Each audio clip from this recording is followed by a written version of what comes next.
Just when you thought the big, beautiful bill had cleared its toughest hurdle, well, the Senate is going to step in. And, sometimes they have their personal agendas, and they definitely have a flair for the dramatic. So let's dive in to the next act of this legislative saga.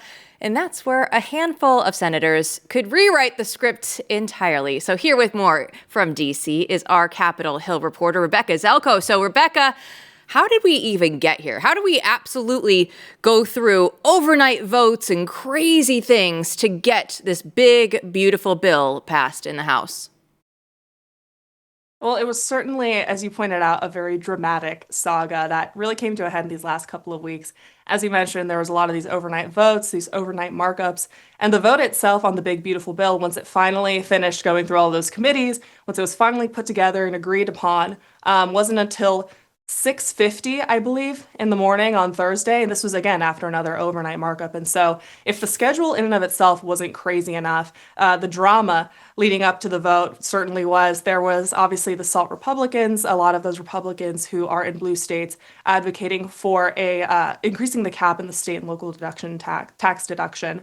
They definitely caused a lot of issues for the leadership going into the vote. They were really insistent on raising that cap. Mike Lawler specifically was very stubborn in these negotiations, and they finally agreed to a very generous $40,000 cap, which was $30,000 higher than the original cap, which was $10,000. A lot of math, but even more math coming from the fiscal conservatives like Chip Roy and Andy Harris, who just insisted throughout this process that there simply were not enough cuts. The work requirements need to be implemented earlier. There were all of these demands coming from the fiscal conservatives, the spending hawks, if you will, throughout this process that made it very complicated and that really delayed some of those negotiations. So much so that President Trump made a rare appearance on Capitol Hill this Tuesday. He came down to speak to the entire Republican conference, although we know which members he was speaking to more directly. And even after that, they weren't exactly persuaded. It took yet another private meeting with the president on Thursday, some of those House Freedom Caucus members, some of the Republican leadership to finally iron out those details and secure all of the votes necessary. And just to remind the audience, they really could not spare any votes. It ended up crossing the finish line in a 215 to 214 vote with Andy Harris voting present. And so it was a close call, but they managed to get it across the first hurdle. Rebecca, I'm not going to judge you either way, but did you pull an all-nighter or did you actually sleep in and then wake up to it? I was blessed enough to be able to sleep in. To an extent, I did wake up a little bit earlier than usual, but I won't hold it against anybody. There were reporters who were out there literally curled up on some of those chairs and on the floor in the House press gallery, and so it could have been far worse, but I took the easy route, that's for sure. I think that's good this time. That's good. Good for you. I'm glad that's the case. But I'm not feeling sorry for the people who did have to stay up and actually work for a living. That was a good thing. They went through their paces. Tell us a little bit more about this drama. I mean, who was mad and why? There must have been some angry people and some vicious moments. Yeah, you could say that. I mean, first and foremost, with the all-nighter thing, it definitely took a toll on some members. I mentioned in that final vote, it was a 215 to 214 split. And that's because two Republicans actually missed the vote. One of them was trying to cast his vote. His name was Schweikert. He was trying to cast his vote, but it was just too late. So he barely missed it. And then another one, Congressman Garbarino, who's actually part of the SALT caucus, slept through the vote entirely. And so these members were definitely working a bit harder and a bit longer than they normally do. As for the actual drama, a lot of this obviously took place behind the scenes. But what we did see in a more front-facing manner was a lot of this was coming from the fiscal conservatives, the Andy Harris types, the Chip Roys.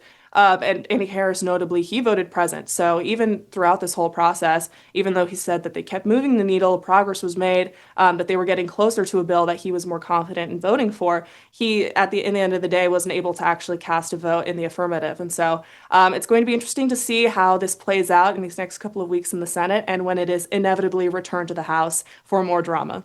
Yes, and let's get into that a little bit more because we know that the deadline, the theoretical deadline that they could move at any point in time, they moved it already for Memorial Day.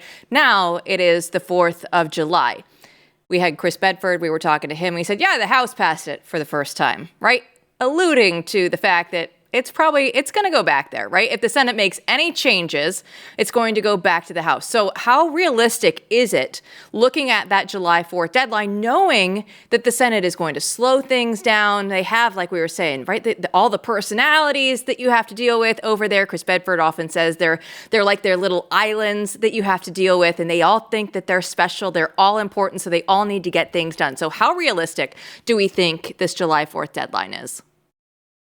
I think, like many of the other deadlines, it's going to be ambitious. I said the same thing about the Memorial Day deadline, and lo and behold, Speaker Johnson pulled it off again. And so anything could happen, I suppose. But we all know that they love to use these holidays as incentives to try and get some of the work done. Nobody wants to work through the most patriotic holiday, so I'm sure that there's a good incentive there. Now, something to keep in mind more in the long term is we of course have the beloved August recess, which is when lawmakers on both the Senate and the House side get the entire month off. Everybody books their vacations during this month, and so this is kind of a non-negotiable, like final worst case scenario deadline to keep in mind. Now, to your point about all of the different senators, how they all kind of have their own personal, these passions that they want to make sure are protected in this big, beautiful bill.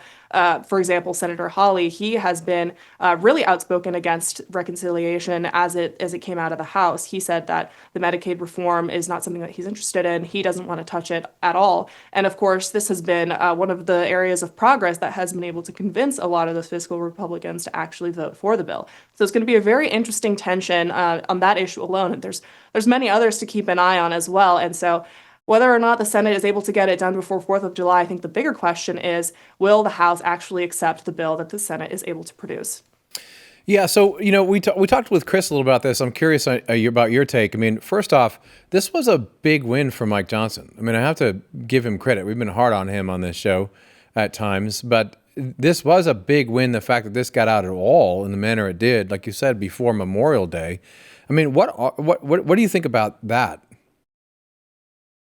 I think that you're right. I mean, it is undeniably a victory for the speaker. Whether or not this was entirely his doing, I think that he can certainly take a lot of the credit for it. Of course, the president was there to help kind of expedite some of those negotiations to make sure that he was able to shepherd the Republican conference as much as he could. But even then, you still had some of the fiscal conservatives. You had the SALT Republicans who were just not willing to actually come to some sort of agreement until the very final moment. I will say, when I spoke with some of some of the House leadership earlier this week, the phrase I kept hearing was "nothing is final until it's final." And so it's definitely the attitude where it's like, okay, these negotiations, they're ongoing, they're difficult to actually nail down, but they're not going to be final until the final moment. And so rather than procrastination, I think that it's really more so just really focusing on finding that balancing point. That's another phrase they use a lot. Finding the balancing point in a conference that's honestly pretty diverse. It's always going to be a tall task, especially with such a narrow majority. So hats off to the speaker. You really got to give him credit where credit's due.